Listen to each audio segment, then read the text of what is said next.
Vineyard 48 today. It is a beautiful day, slightly windy, but nice and warm. The sun is out. Me and Vicky are hanging out at Vineyard 48 here, which is one of the nice wineries, but little known wineries here on Long Island. And I'm going to show you some of the vines. The buds just started coming out.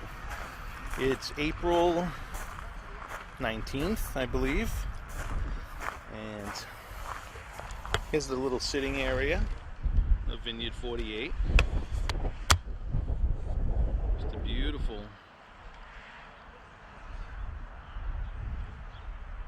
scenery.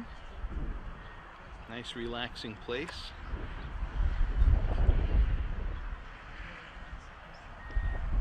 It's the main building here. Okay. I want to go out and check out some of these vines. Vineyard 48 has some awesome vines here, and I'll show you why. Okay. The thickness of the vine determines how rich the berries are. And at Vineyard 48, they've got some of the oldest vines on Long Island. And look at how thick these guys are. You know, beautiful thick vines. That the winemaker who we just saw said they just started budding. But I mean, these vines are really mature and produce some great wine, which we just experienced firsthand, and is absolutely delicious.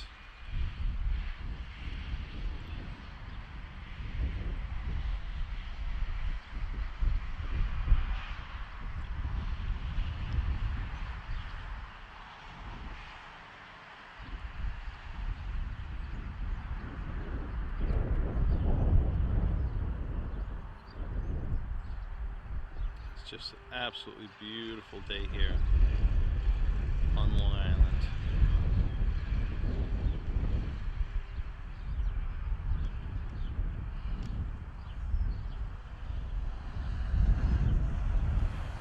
Okay. I was invited to go down into the cellars here of Vineyard 48 by one of the winemakers, so we're going to see if he'll allow me to record some of the footage here of the cellars at Vineyard 48 and show you guys. So I have it on the record here. We are having, your first name is? It's Matthew Berenz. Matthew Berenz taking us on a tour inside the Vineyard 48 cellars. You can see here in the winter what we do. I have our two guys that work all year long. We have a 3-man crew. We lay one guy off in the winter. And basically what they do all winter is they just prune and tie. Sure. Makes sense. So we have 30 acres, so it takes about 3-4 months just to have everything down. They're finishing up this week actually with the tying. Okay. Everything just gets pruned, they tie down the vines to the wire. Right. And then bud break is usually, this year it just happened this week, which is the week of April 16th. Yeah. Early, right? It looks like this. It's amazing how fast it grows. Son of a Yeah. gun. And then the grapes are ready by October. These are the grapes in this picture here? These are the men here, they're actually picking. We put them in 30-pound lugs. Okay. Which is here. Once that's all filled up, we load them up on tractor and we take them over to the processing station. Awesome. And you can see here is what they do. They dump it in a crusher destemmer. Gotcha. And that's what separates the skin and the stem, crushes the berry, and then the juice is going to be pumped into the wine press, which is this right here. Gotcha. Awesome. And this is some of the harvesting equipment. So all wine is white. All grapes are white. All grapes are white. Until they're Asian, and that's the coloring of the skin, and that's in the final stages. Okay. And that's usually about a month or so. You'll start to see that before you pick. All right. All right. And this is our crushing equipment and press. That's the wine press. Okay. That holds about 4.5 tons of grapes. Is that right? Crushed in that press, and it's a bladder press. So what it does is it fills up with air. There's a big balloon inside, and there's holes on the outside of the cylinder. And as it fills up, it pushes the juice out and separates the skin from the juice. There's the collection pan on the bottom, and that's where it gets transferred into where you need it to go, tank or barrel. All right. Yeah. Cool. A little bird's eye view of the place. Yeah. You can see here. This is our Chardonnay, 5 acres. Right. We have Cabernet Sauvignon, 3.5, and then the Merlot is in the back. That's 2.5. Oh, cool. And we have another 15 acres down on the Depot Lane. Okay. Which has our Sauvignon Blanc, Riesling, and Cabernet Franc. Almost 30 acres. Okay. Okay. So So this is the production area. This is the wine cellar. Oh, son of a gun. This is where we do Wow, this all is the- huge. This is all the aging and storing and even bottling. Everything is done in this room here. Okay, so by the time the wine comes out of that crusher, press, It comes in here. Now, certain grapes get fermented on the skin. The reds do, actually. okay, Right, red wine gets its color from the skin. right, So I'm going to put the skins and everything inside the tank, and I'm going to constantly stir that and mix it up until fermentation's complete. Okay. And then I'm going to separate the skins and the juice. I'm going to get the skins out of the tank, pump that into the wine press, and then separate it. okay, But white wines get pressed right away. Right away. okay, Separated. right.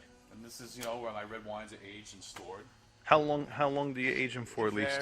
It varies depending on, what wine I use and, how it tastes. So it Uh-huh. can go, usually we're up to like, a minimum of 13 months, Right. up to 2 years. Yeah, because every time you see bottles of wine, it's always at least a year or two At least, yeah. from the date that Yeah. you're buying it. Red Like wine. 2010, we're not going to see till 2011, At 2012, least, right? For most winemakers, yeah. Wine definitely needs time, especially red wine, to settle, age, and develop Okay. flavors. It definitely. This is all French oak I use. Mm-hmm. They come from different forest regions in France. Okay, is that right? Yeah, and All different right. flavors. You can have the Cooper actually have different toast levels in the barrel. He can actually have like a medium toast, which is just burning of the oak. Yeah. Give him more heavy flavors or light, based on what I want him to do. So it's kind of cool. I can kind of like made to order barrels. No kidding. Yeah. Because I'm noticing that the barrels themselves are different colors. Like you got light and then does that have anything to do with it? Actually, all that is that just fancy? I paint them. I paint them with wine leaves and sediment. Because when you top, sometimes you spill over a little bit. Uh-huh. And it kind of just makes it a little bit more nice, or at least I think. Yeah. A little bit more clean. Otherwise, you just have like this red mess on the top. Sure. Use that. Well, there are definitely those red wines that have that more oaky taste Yeah. that I personally like. Well, that's definitely what it's going to be. It's just going to be a newer oak barrel. If you see, like, I have different ages, and you can see on the thing, I have a 2004 barrel here. So that's we're 6 years old already. This Okay, is so that's going to be 2007. some expensive wine coming out of that. Yeah, they hold 60 gallons per barrel. So, Right. So there's a lot in there. And, like I said, what I'll do is I'll just use different kinds of oak, different various years. 60 gallons. So Sure. about 160, 170 gallons per ton. Grapes is usually the standard. Okay. And will it only be what now? The stuff that's I really only usually drink reds. So are reds done in certain barrels and whites in other barrels, or you could do them both in the same type of barrel? You can't use the same barrel. You can use a white wine in a barrel and then put red into it, but you can never go back to white. If you use it for red, it's always going to have to be red. Okay. Because the wood's going to be saturated with the red color. It'll change the color of the white, obviously. Yeah, More sure. like pinkish. Okay, So, all right, that makes sense. But I do have whites that are actually, my barrel fermented Chardonnay is in this row right here. Uh-huh. But the Chardonnay is barrel fermented, so what that means is I put the wine in there, I start fermentation in the barrel, and then the fermentation process is going on in the barrel, which is Right. going to help with more oak. It's going to make it more vanilla flavors and a little bit of smokiness flavors, and you're going to get that oak flavor. So it does help, and it never comes out of the barrel. Actually, I leave it in there. I sulfur the wine in there. I do my acid adjustments in there. I only take it out when it's 2 weeks prior to bottling. Is that right? Final filtrations and things like that. And it goes right to the bottle. And I'll bottle this in August. It's only Okay. about a year in the barrel, a little less. Okay. A little less. Okay. And, but mostly, primarily, my barrels are for the reds. Gotcha. Most of my other whites are just, stainless steel fermented and aged in the steel. Right. The whites. The whites. Right. So I have like my Sauvignon Blanc. I have a stainless steel Chardonnay as well. I do 2 kinds. And this is going to be more retaining of fruit value versus where the reserve Chardonnay is going to be more vanilla, more smoky kind of flavor like that. Yeah. This is just going to be as very natural as possible. Okay. Sweet and fruity. Gotcha. That's always a big seller. It Sweet is. and fruity, Actually, right? we sell more of that than we do of this, but we do have a lot of people that prefer the heavy oak Chardonnays and the buttery oaks, and they prefer that. Yeah, so, sure. You have to make for everybody. Sure. And you certainly have a